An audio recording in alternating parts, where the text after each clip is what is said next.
आप देख रहे हैं टून टेल्स या एक कहानी रोशनी की। भूषण एक सेठ के यहाँ ड्राइवर की नौकरी करता था। उसकी एक 7 साल की बेटी थी मीरा। मीरा बचपन से ही देख नहीं पाती थी। जब मीरा 3 साल की थी तभी मीरा की माँ राधा की मृत्यु हो गई थी।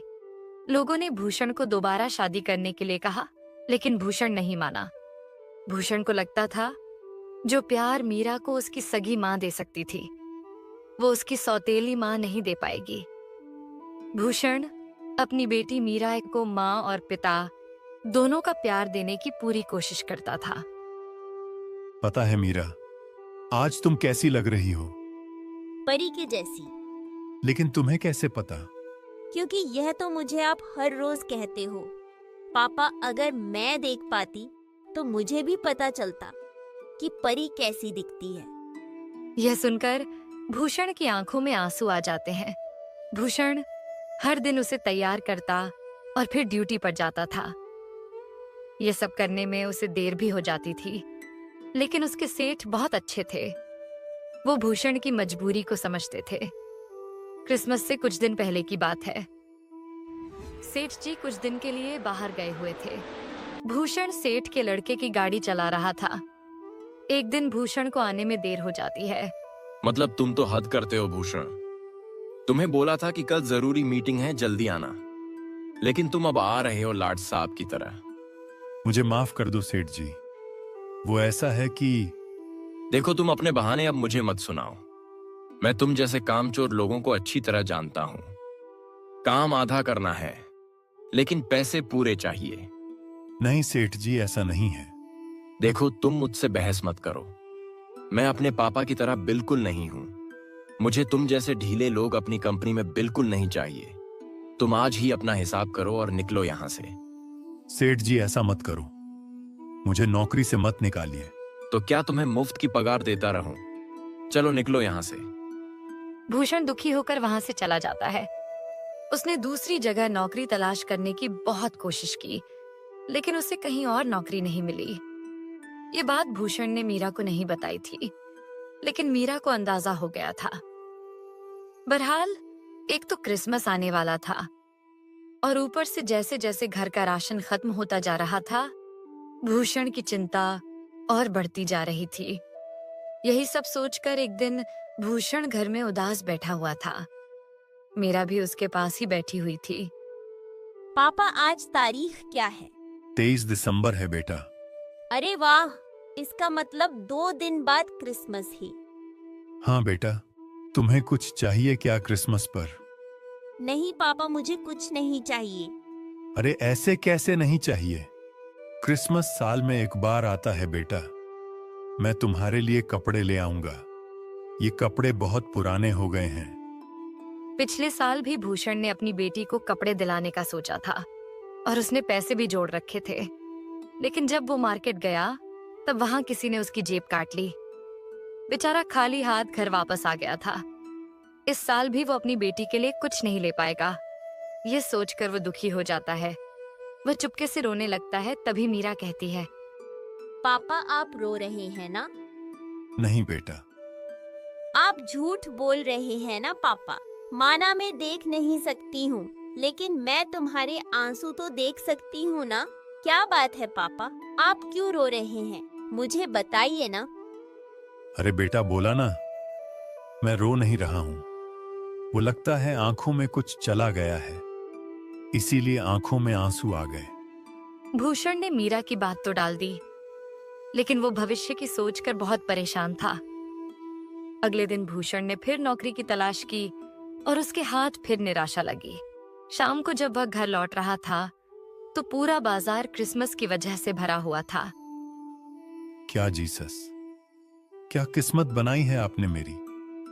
कल क्रिसमस है, ना बेटी के लिए कपड़े और ना कुछ खाने का इंतजाम। भूषण यह सब सोच ही रहा था, तभी उसकी नजर एक स्वेटर पर पड़ती है जो बहुत ही खूबसूरत था। वो मन ही मन मीरा को वो स्वेटर पहने हुए देखने लगा, लेकिन वो सच तो नहीं था। वो ये सोच ही रहा था। तभी उसे बाजार से चोर चोर की आवाज आती है। तभी एक चोर भागता हुआ आया जिसके हाथों में एक बैग था। उस चोर ने वो बैग भूषण के पास फेंका और भाग गया। भूषण जब तक कुछ कह पाता तभी लोगों की भीड़ उसके पास आई और उसे ही चोर समझकर पकड़ लिया। जल्दी से पुलिस को बुलाओ। भूषण ने लोगों को लाख समझाया, लेकिन वो नहीं माने और उन्होंने भूषण को पुलिस के हवाले कर दिया। कब से हो इस धंधे में और कौन कौन है तुम्हारे साथ? साहब मुझे छोड़ दीजिए। मेरी बेटी घर में अकेली है, वह बेचारी देख भी नहीं सकती। प्लीज मुझे घर जाने दीजिए। झूठ बोलना बंद करो। चोरी करने से पहले बेटी का ख्याल नहीं आया।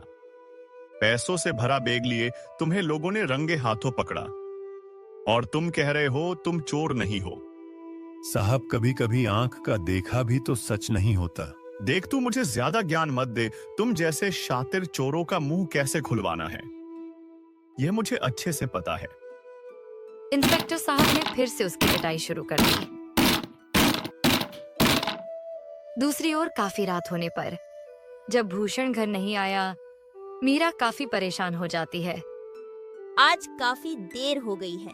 पापा अभी तक घर नहीं आए। पता नहीं क्या बात हो गई। ओ जीसस, सब ठीक रखिएगा। मुझे पापा की चिंता हो रही है। मीरा रात भर जीसस से प्रेयर करती रही, लेकिन रात से सुबह हो गई पर भूषण घर नहीं लौटा। अब मीरा का रोते रोते बुरा हाल हो गया। उसे कुछ समझ नहीं आ रहा था कि वह क्या करे। जीसस आप भी गरीबों की नहीं सुनते। चर्च के फादर कहते हैं सच्चे मन से की गई प्रार्थना का उत्तर आप जरूर देते हैं। मैंने तो पूरे मन से आपसे प्रेयर किया, लेकिन आपने कोई जवाब नहीं दिया। अगर आपको लगता है कि आपके बिना मैं अपने पापा को नहीं ढूंढ सकती, तो ये आप गलत सोचते हैं। आखिरकार मीरा ने खुद ही अपने पापा को ढूंढने का फैसला किया और घर से निकल गई। मीरा अपने पापा के बिना कभी इस तरह घर से बाहर नहीं गई थी। उसे सड़क की भीड़ भाड़ का जरा भी अंदाजा नहीं था। वह किसी तरह गिरते संभालते अपने पापा का नाम पुकारते आगे बढ़ रही थी। दूसरी ओर भूषण भी मार खाते खाते बेहोश हो गया था। हवलदार लगता है ये कुछ ज्यादा ही शातिर है। बिल्कुल मुंह नहीं खोल रहा। कोई बात नहीं, इससे तो मैं बाद में निपटूंगा। इंस्पेक्टर साहब ने उस समय तो उसे छोड़ दिया, लेकिन शाम को फिर से पूछताछ करने की बात कहकर वह थाने से अपने घर जाने के लिए बाइक पर निकल गए। कुछ दूर पहुंचने पर उन्हें सड़क के किनारे एक लड़की रोते हुए दिखाई दी। इंस्पेक्टर की बेटी भी मीरा की ही उम्र की थी, इसलिए उन्हें दया आ गई। बेटा तुम इस तरह क्यों रो रही हो? मुझे बताओ, मैं तुम्हारी मदद करूंगा। आपको जीसस ने भेजा है क्या अंकल? जीसस? हाँ, उन्होंने ही भेजा है। अब बताओ तुम क्यों रो रही हो? मेरा नाम मीरा है। मैं अपने पापा को ढूंढ रही हूँ। वो कल रात से घर नहीं लौटे हैं। क्या नाम है तुम्हारे पापा का और वो कैसे दिखते हैं? तुम मुझे बताओ, मैं ढूंढूंगा उनको। भूषण नाम है उनका, और वो कैसे दिखते वो मुझे पता नहीं। मैंने आज तक उनको नहीं देखा। अच्छी भली तुम दिख रही हो और कहती हो कि तुमने अपने पापा को नहीं देखा। कभी कभी आंख का देखा भी तो सच नहीं होता अंकल। मैं जन्म से ही देख नहीं सकती। इंस्पेक्टर ने जैसे ही मीरा की यह बात सुनी कि कभी कभी आंख का देखा भी तो सच नहीं होता, उसे थाने में बंद चोर की याद आ गई। उसने भी बिल्कुल ऐसी ही बात उससे कही थी। उसे यह भी याद आया कि उसने कहा था कि उसकी बेटी जो देख नहीं सकती वो उसका घर पर इंतजार कर रही होगी। यह सब सोचकर इंस्पेक्टर को बहुत बेचैनी होने लगी। इंस्पेक्टर मीरा को अपने साथ थाने में ले आता है और भूषण के पास जाता है। उसे देखकर भूषण डर जाता है और कहता है, साहब आप फिर से मुझे मारेंगे। मुझे मत मारिए ना, मैंने सच में चोरी नहीं की है। प्लीज मुझे घर जाने दीजिए। अरे मैं तुम्हें नहीं मारूंगा। मैं तो तुम्हारे लिए एक क्रिसमस गिफ्ट लेकर आया हूँ। इसके बाद इंस्पेक्टर ने मीरा को आवाज लगाई। पुलिस थाने में मीरा को देखकर भूषण को अपनी आंखों पर भरोसा नहीं हुआ। अरे मेरी परी यहाँ कैसे आ गई? ये अंकल लेकर आए हैं पापा। हम तुम्हारे पापा को यहाँ गलती से ले आए थे बेटा। इसके लिए मुझे माफ कर देना। अगर किसी निर्दोष को सजा मिल जाए तो यह कानून की कमी है, लेकिन शायद जीसस को यह मंजूर नहीं था। तभी तो मीरा तुम्हें खोजने निकली, और इसकी बातों से मुझे पता लगा कि तुम झूठ नहीं बोल रहे थे। शाम को भूषण मीरा के साथ चर्च गया और दिल से प्रार्थना की। आखिर जीसस ने उन्हें बड़ी मुसीबत से बचाया था।